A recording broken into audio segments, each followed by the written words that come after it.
Chesney, you're not performing this year. Why's that? Oh, I am doing the corporate hospitality this year for the sponsors of the festival. Oh, okay. Yeah, so but I was on last year, and they don't like to have you more money, less fun. No, but they don't like you to do the same event 2 years in a row, so they kind of rotate. So I did it last year, so maybe I'll do it next year if they'll have me, of course. Oh, I'm sure they will. Well, they do it on a, like you say, they do it on a regular basis, don't they? So it's fair on everybody, because then everybody gets to see. Oh, absolutely. Yeah. Can I ask a question? Right. Okay, I was going to just jump in there and go, well, you are the one and only. You must get really pissed off when people say that to continue. I don't get annoyed at that because it's such an obvious thing that I understand. I get it. It depends on what mood I'm in. Sometimes I'll get a bit like, oh, that was clever. Yeah, you know, you're a really original one. Yes, I've never heard that one before. That's a first, yeah.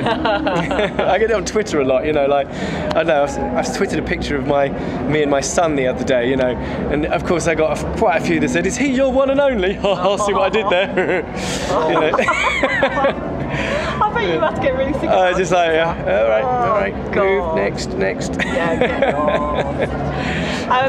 Yeah, right, I've got 5 questions to ask. Oh, wow.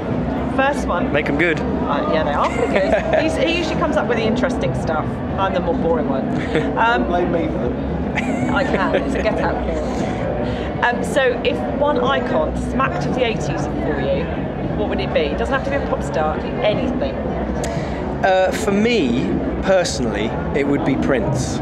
Really? Because Prince was my absolute be-all and end-all in the 80s, you know, and still is really. I'm such a massive Prince fan. So for me, that was kind of, you know, he was the one that, you know, if a record came out, I knew it was coming out. I was a member of the fan club, you know, went straight out and bought the record, put the sellotape around all the outside of the vinyl, you know, so yeah, I'll go for Prince. Fantastic. How did you feel about the nude album cover? Oh, I don't mind, because, you know, he's Mr. Controversial, so, you know, that's kind of one of the things I like about him.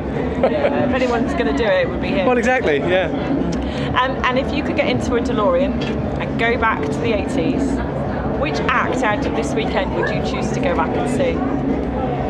Wow, do you know what it would be? And I'm sorry, they're actually not on this weekend, would be Nik Kershaw. Because when I was a kid, Nik Kershaw was like, you know, an idol of mine, and Human Racing is still one of my favourite albums ever. But since then I obviously become friends and we've worked together, but I never saw him when I was younger. So I would love to have seen him at Live Aid or something like that, you know. Yeah, when he was actually in that era. Yeah, exactly. And you've obviously performed in a few countries, I take it. May have. Yes. So which is your favourite country to perform in apart from Britain? That's a tough one. Well, I tell you what, in Great Britain alone, I think the Scottish crowds are the most raucous. Really? Really crazy. And the Scandinavian crowds are pretty mental. Scandinavia? Yeah. If you play in Norway or Sweden, I mean, it's always really... Actually, Sweden not so much, but Norway and Finland, mental. Yeah. Totally crazy. And they love their music, so it's like a real music country. Yeah. So, a song that you didn't expect to be a hit ever? Well, out of all of the ones? Any songs? Any song that you've sung that you didn't expect to be a hit? Well, I didn't really expect the One and Only to be a hit. I mean, it was like my first record, and you know, we was really kind of like as part of a film which is called Buddy Song, with Roger Daltrey, and it really was just kind of as part of the promotion of the film. So I mean, I didn't expect the music. I mean, I did that film so that I could get into the music industry. That's why I did it, because I've always been a singer.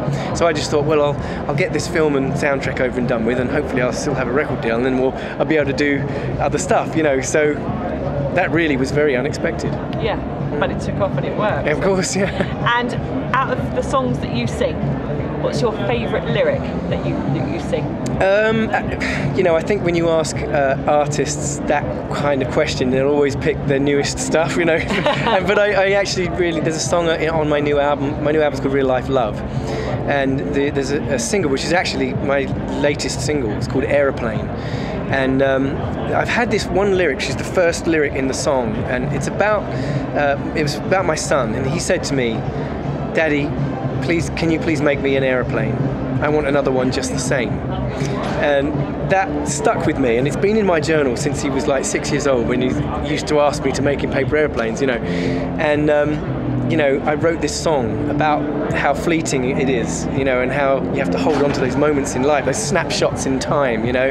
And he's nearly 13 now and doesn't ask me for paper airplanes, you know. So at the moment, I'm hearing a lot of that song because I'm kind of promoting it and playing it a lot at the moment. So that's kind of my favourite. You gave me goosebumps when you said that. Oh, bless you.